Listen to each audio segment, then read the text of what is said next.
Guys, thank you for clicking on the video. So in this one, we are going to talk about basically the two generations of lighting wiring configuration that you could have on the KnightDriveTV headlight kits.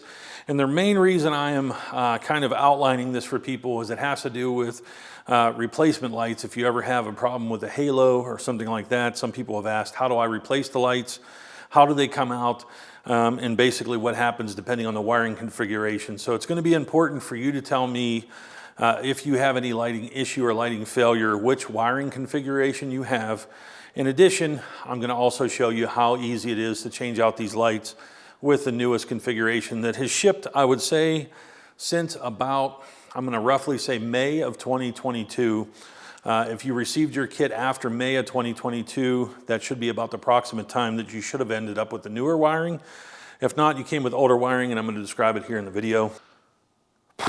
So stick around, you're watching KnightDriveTV. So I'm going to show on this camera here, which just fell on the floor as I was setting up this video.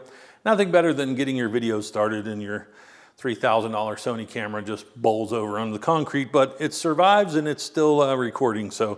And the lens didn't get damaged, so lucky me. So this is the first generation wiring right here. As you can see, everything was wired together and then put into kind of a shrink tubing and I guess like a loom, as you could say, like a wire loom. And it typically was red and black. Some were blue and black, but basically everything was wired together, and you can see way up here in this area. Let me try and get a few angles on this.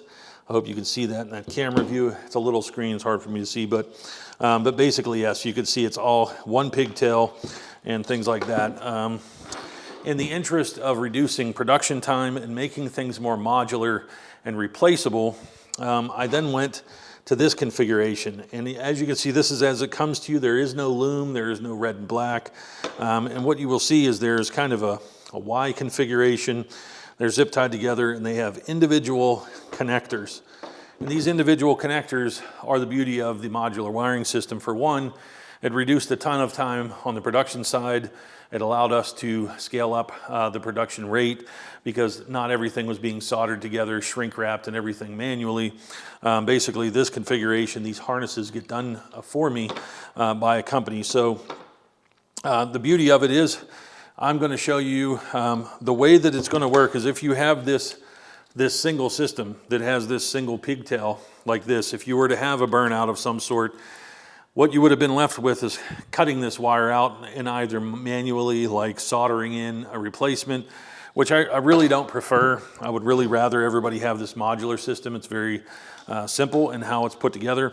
And so that's basically what we're going to focus on. If you have this system, you're just going to reach out to me and you're going to say, hey, I have the wired together system. And it's going to be the one with this single pigtail. And then obviously what we're going to do is we're going to get you set up with this configuration so that any future issues are solved by the modularity. So in the modular system, you will see there are a series of marine connectors. These are kind of circular connectors. You're just going to screw the collar back. You're just going to wiggle, wiggle, wiggle. It's a very good connection. Obviously, we want it watertight. Just wiggle it apart like so. And then that light is just going to wiggle out like that. And that's what you're going to be left with, is your light right here. This was what I would send as a replacement. Let me show it to you here on screen. And so you would get this. And basically, these little pods, as you can see, they just kind of wiggle off. I will probably likely send these out loaded. With these pods already on it. And then like I said, when you get it, you'll just kind of work it in there. The newer bracket systems have a retention system, but these are pretty tight in there. And then obviously you just plug it back in and you're good to go. So that's basically the wiring configuration system. Everything new from KnightDriveTV is going to have this modular system. This was only to just get rolling. So there are a few of you out there with that system. But like I said, if you have any issues, we're going to switch you over. It's no problem. And as always, I designed these to basically accept new lighting systems, and an evolution of this kit is I'm working on it. So what I'm trying to do is take the housing and put new internals in there that do different things. So if you ever have an issue, it's likely that maybe I'll have a light upgrade that you would switch to.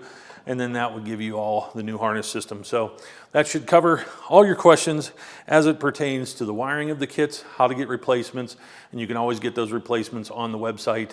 And obviously you can always email or call me if you have any issues. So that's it for this one, guys. Catch the next one where we're going to have the differences in bracket systems over the lifespan of this kit with KnightDriveTV. And I'm going to show you the latest and why I made those changes. And so, as I said, even with this wiring, everybody's good. Everybody works just fine. It's just improving, trying to make things easier to replace, easier to fix, things like that. So thanks for watching. I'll catch you on the next one.